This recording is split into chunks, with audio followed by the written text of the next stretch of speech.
How do I sing with emotion? That's a good question. So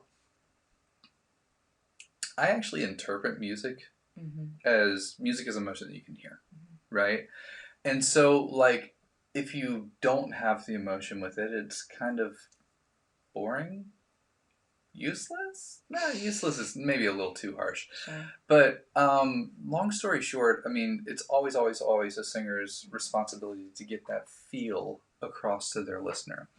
And if you're not doing that, then you're really only doing part of your job as a singer and kind of missing one of the biggest pieces. So now that I've said all of that and not answered your question yet, let's get to that. How do you sing with emotion? I would argue that one of the best ways to do that is to experience the emotion. And not just to experience the emotion, but know what emotion you want to convey to your listener, and not just what emotion you want to convey. It's like, I think there are good singers that can take a song and say, "Oh, this is a happy song. This is a love song," and they start to emote in that way and kind of connect, and that's good. And that can be actually really potent. I mean, a lot of people kind of sit back and be like, "Wow, that's a good singer," right? But I would argue that the best singers can. How do I describe this? They know that emotion has motion, right? That you are going to move subtly. Let's say it's a breakup song, okay? And one line you're angry, and the next line you're frustrated, and the next line you're just a little defeated. Now these are all emotions that are kind of in the same vein, but when you know that that's the feel and you can kind of get that across to your listener, or even if you don't even think about, don't overthink that part, even if you just experience that in your body, if you will, you're going to get that across to your listener better. And you're going to be infinitely more potent as a singer. And yeah, so for me, I like to break the song down like literally line by line, know the motion of the emotion, know the feel that I want to get across to everybody. And it's emotion has motion. There you go. Love it. There you go. For sure. So it's one of those things like to me that's how you do it. And I mean, you can do it through any and all stylistic elements, though I will say dynamics are overused, and phrasing and consonants and things like that are underused. And I'll just give you that tip, and I'm not going to elaborate because that one's for me. There you go.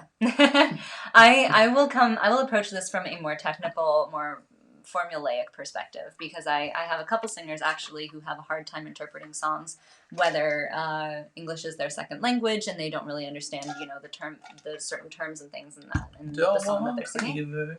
Cleaver. Yes. I did have someone who did oh God, what's that song? Elton Just John. The Way You Just Are. the Way You No, Are. it's Billy Joel. Billy Joel, thank you. Yep. Same era. And so, Just the Way You Are.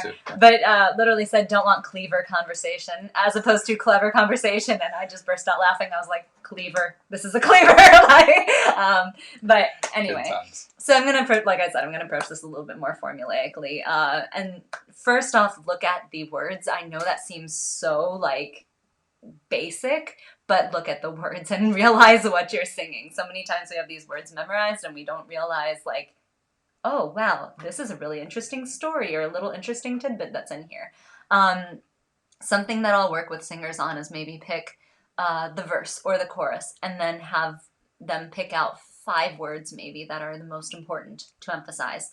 And then maybe they lean into that word a little bit more. Or they use a little bit more consonants, a little bit more phrasing on that word, again, to kind of bring out that emotion. Again, it's a little bit more formulaic, but if it's not something that comes natural to you, it's something that you can do. I also have sometimes my students print out their lyrics, and kind of dynamics are overused, but if you're starting from somewhere, right? Yeah, they are important. They are important. So if you're starting from somewhere and you need to bring out some sort of emotion, everyone has quiet and loud. There are very few things in between. So I'll tell students on a scale of 1 to 9, you should never be at a 10. Loud-wise, that's yelling. So on a scale of 1 to 9, every 2 lines or something like that, find a different dynamic. Give it a 3, give it a 5, give it a 6. Give it a 9 by the end, probably, as opposed to just thinking you're getting louder and thinking you're getting quieter, but really you are just 2. You are a light switch on and off. Yeah. We want a dimmer switch. Well, and the other thing that I like with that, you can do that with tone. Oh, too. Yeah. I mean, you can have a more forward tone, a little bit more of a warmer backward tone. And it's interesting because, I mean, as you speak through the song, a softer Mm-hmm. phrase Mm-hmm. that's shorter tends to pull in the ear. Yeah. A lot of songs will build from a little bit more back here or a little bit of texture to something that's a little bit more in your face and solid, right? Mm-hmm. I mean, dynamically, yes, it builds, but it also builds in tone. It also Mm-hmm. builds in texture or gets away from texture. Maybe it starts a little breathy. So there are a lot of different ways that this applies. Mm-hmm. For sure. And I like the 1 to 10 thing. That's really cool. Yeah. I tend to, I stay away from the top numbers, plural. Like, I don't even like, it's just way too much work. Yeah. But that's also me, like, where I'm at now. That's changed a lot at various different phases of my life. And like I said, I just don't like working hard. It's a very formulaic for people that just have a hard time kind of communicating that. Maybe you feel the emotion, but you just don't know how to communicate it. Then I did have one of my students give her boyfriend the same sheet of lyrics and do the same thing where every time he heard a volume change, he put what he thought it was.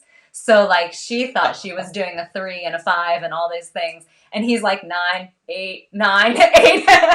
Like he's like loud, loud, loud, loud. So that helped too, because again, she's feeling the emotion. She thinks she's doing these things, but his perception was you stayed loud the whole time. So just incorporate that. Ask other people's opinions too, and see if they felt it. For sure.